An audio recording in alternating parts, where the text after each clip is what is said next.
Žvarbaus rudens spėjo, audrinančio Kuršių marias. Vakar prie kruizinių laivų terminalo buvo galima išgirsti trankios muzikos griaudesį, sklindantį iš į Klaipėdą užsukusio beveik 300 metrų ilgio kruizinio lainerio Mein Schiff 3.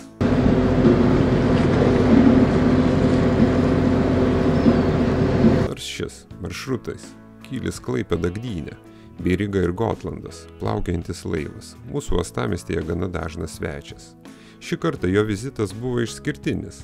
Laivas virto tikra plaukiančia koncertų sale, atgabenusiu vieną didžiausių pasaulyje jūroje vykstančių sunkiojo metalo muzikos festivalių. Į Klaipėdą laivas atplukdė daugiau nei 2,5 tūkstančių keleivių iš 26 valstybių. Dauguma jų tai metalo muzikos gerbėjai, pasirinkę kelių dienų kruizą su ypatinga programa.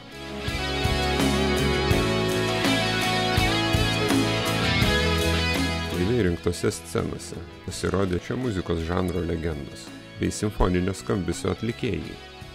Kaip ir dera priimant svečius, juos išlydėjome iki pat durų, tiksliau iki jūros vartų, tad pamoję keleiviams ir vienam iš didžiausių Klaipėdos uostą lankančių laivų, kuris žinoma pažadėjo sugrįžti, parengėme trumpą video reportažą nuo Pietinio molo.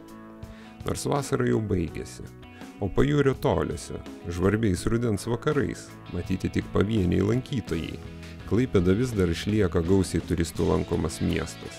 Mes to didžiuojamės ir turime jums ką parodyti. Tad likite su Klaipėda TV.